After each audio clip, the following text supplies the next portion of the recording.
1974년 서도 월드컵 이후 32년 만에 독일이 개최한 월드컵이다. 더군다나 당시 분단 국가로서 치른 것과 달리 이번에는 통일 독일의 이름으로 개최하는 첫 월드컵이어서 기대가 컸고 결과적으로도 상당히 흥행했다. 그리고 월드컵 역사상 해트트릭이 단 한 번도 나오지 않은 유일한 대회다. 이변의 연속이었던 2002년 한일 월드컵 때와는 달리 이 대회는 그들만의 리그로 대체적으로 이변이 없다시피 한 대회였다. 특히 저번 대회 때 물먹었던 프랑스와 이탈리아 등 전통의 강호들의 선전이 돋보였던 대회였으며, 또한 90년대부터 2000년대 초까지 활약했던 선수들은 이 월드컵을 끝으로 하나둘씩 은퇴하고 크리스티아노 호날두, 리오넬 메시, 웨인 루니, 카카, 디디에 드로그바, 페르난도 토레스, 필립 람, 프랭크 리베르 등의 신성들이 본격적으로 월드컵에 나와서 활약하기 시작한 세대 개최의 변화를 맞이한 대회이다. 대한민국으로서는 많이 아쉬운 대회로 남았다. 원정 첫 승을 비롯하여 2010년 이전까지 원정에서 가장 좋은 성적을 기록하는 등 적지 않은 성과를 이뤄냈음에도 논란이 많은 조별 예선 마지막 경기인 스위스전에서 분패를 하는 바람에 16강 진출에 실패하고 말았다. 그래서 대한민국이 사상차 원정에서 2라운드 진출은 4년을 더 기약해야 했다.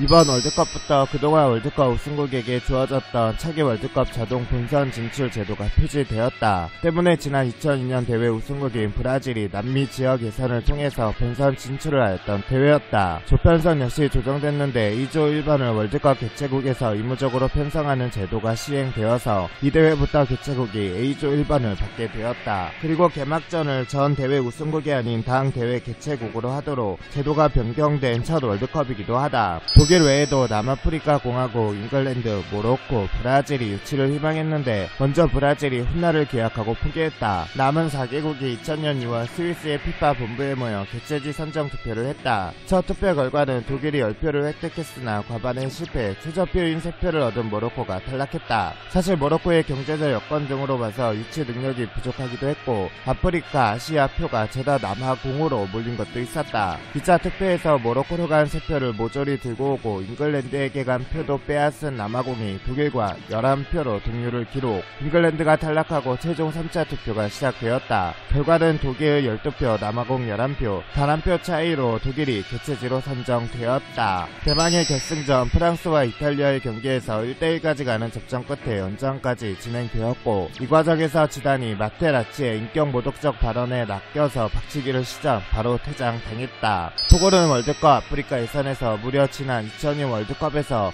피파 랭킹 1위 디펜딩 챔피언 프랑스를 격파하며 8강 7위를 기록한 세네갈을 탈락시키며 월드컵에 첫 진출했고, 대회를 얼마 앞두고 감독도 갑자기 바뀌고 선수들도 수당 문제 및 축구협회와의 갈등으로 훈련 참가를 거부, 사실상 파업하는 등 이거 국가대표팀 맞나 싶을 정도의 개판 5분 전 상황이 지속되었다. 결국 조별리그에서도 한국을 상대로 월드컵 데뷔이자 선제골을 먼저 넣고도 순식간에 역전당해 패하며 한국의 원정 월드컵 첫 승이 되더니 스위스와 프랑스에도 각각 0대2로 패배하여 3전 전패했으나 첫 월드컵 최하위가 아닌 월드컵 30위를 기록하고 쓸쓸히 귀국했다. 대한민국은 톱시더 중에서는 그나마 해볼만한 팀이라는 평가와 함께 주다도 짱으로만 구성되어 있긴 했어도 마에스트로 지네딘 지단과 당대 최고의 스트라이커 티에리 앙리가 버티고 있는 프랑스, 유럽의 고춧가루 부대 스위스, 아스날 FC에서 활약하던 임마니엘, 아데 바요르를 제외하며 모든 것이 베일에 쌓여있던 토고와 한조가 되었다. 하지만 개최 1년도 안 남은 상황에서 사령탑이 조 본포레레에서 딕 아드보카트로 개최된 데다가 본선 진출의 주역이었던 이동국이 십자인대 파열로 인해 엔트리에 탈락되면서 뭔가 위기론이 나오게 되었다. 당시 대표팀은 2004 아시안컵에서 이란의 졸전 끝에 3대4 패배를 기록하는 등 경기력 자체는 좋지 않았지만 이동국은 절정의 폼을 보여주며 아시안컵에서도 4골을 득점하고 월드컵 최종 예선 과정에서 독일을 잡아내는 멋진 골을 기록하기도 하였으니 이동국 개인으로도 한국 국가적으로도 매우 아쉬웠던 순간이었다. 1차 전인 토고전에서는 전반전에서 수비진이 토고의 스트라이커 압델 카데르 모하메드 쿠바자에게 돌파당해 선취 선취골을 허용하면서 불안한 모습을 보여줬으나 후반전에 이천수의 프리킥 동점골과 교체 투입된 안정환의 중거리 골로 역전을 하면서 사상 첫 원정 승리의 기쁨을 누리게 되었다. 특히 이천수는 골 세레브레이션으로 이동국이 하던 골 세레브레이션을 하면서 많은 사람들의 심금을 울리기도 했다. 2차 전인 프랑스전에서는 전반 시작 10분도 안 돼서 티에리 앙리에게 선취골을 허용했으나 후반전에 설기현의 크로스, 조재진의 헤딩 어시스트로 떨어뜨린 볼이 골문으로 돌진하던 박지성의 다리에 닿아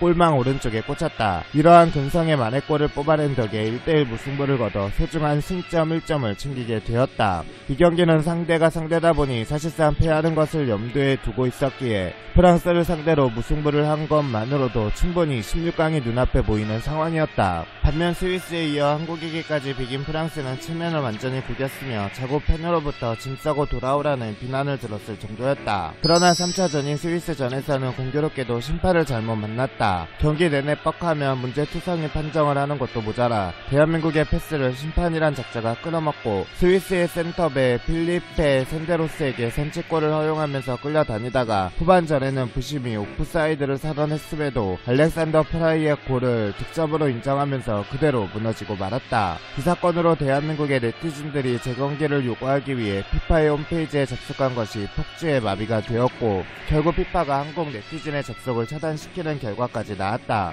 또한 이 골을 오프사이드가 아니라고 했던 신문사는 그대로 SBS 해설에서 잘렸고 결국 이후로 축구팬들 사이에서 스위스는 축구고 뭐고 어느 분야에서고 이미지가 엄청나게 좋지 않은 국가가 되었으며 동시에 알렉산더 프라이와 오라시오 엘리손도는 그야말로 쳐죽일 놈들 취급을 받았다. 조별 예선 전적 1승 1무 1패 승점 4점 승점만 놓고 보면 충분히 16강을 볼 수 있는 상황이지만 결국 승점 차이 때문에 아깝게 월드컵 17위로 탈락을 하고 말았으며 이 대회에서 승점 4점을 얻고도 16강에 진출하지 못하는 유일한 팀이 되어버리고 말았다. 배신들 역시 이 점을 상당히 아쉬워했고 당시 대표팀의 미드필더였던 이천수는 그라운드에 꿇어앉아 펑펑 울었으며 스트라이커였던 조재진 역시 스위스전이 끝난 후 눈물을 참지 못했다. 동국이형만 있었어도 결과는 달랐을 것이다 라는 말을 했을 만큼 너무나도 아쉬웠던 대회였다. 그래도 토고를 이긴 건 기념비적인 일로 한국 축구도 할 수 있다는 자신감을 심어준 경기라 할 수 있다. 단순히 탈락했다고 망한 월드컵으로 치부할 일이 아닌 게 원정에서는 그동안 단 한 번도 못 이기던 한국이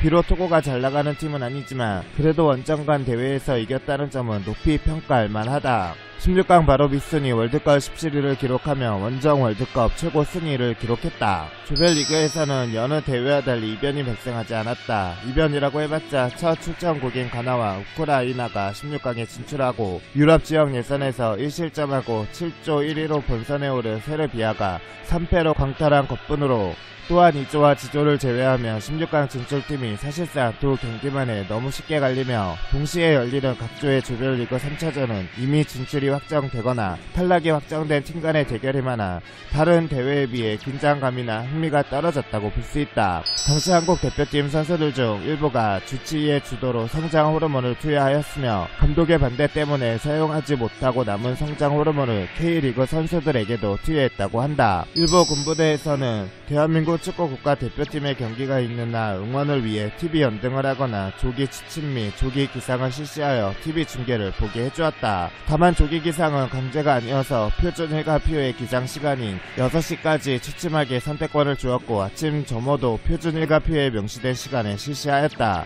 대회 최연소 선수는 당시 17세이던 잉글랜드의 시오 월콧, 최연장자는 당시 38세이던 멕시코의 크라우디오 수아레스였다. 트리니다드 토바고는 해당 월드컵에 난생 처음으로 출전한 팀으로 워낙 약체팀이라서 대량 실점하고 광탈할 것이라는 의견이 주를 이뤘다. 그러나 트리니다드 토바고는 첫 경기에서부터 스웨덴을 상대로 0대0 무제배를 하면서 세계를 놀라게 했고 이어 2차전에서 맞붙게 된 잉글랜드를 상대로는 0대2로 완패를 당했지만 그래도 오래 버티다가 막판에야 실점한 것이 젖잘싸라는 의견이 되새었다. 마지막에 만난 파라과이를 상대로는 비록 0대2로 완패하며 1무 2패 꼴찌로 대회를 마쳤지만 그래도 세계 팬들은 트리니다드 토바고가 제법 잘했다고 칭찬들을 해주었다. 다만 한 골도 기록하지 못하고 돌아온 점은 아쉬운 점으로 꼽힌다. 재밌게 보셨다면 좋아요와 구독 부탁드려요.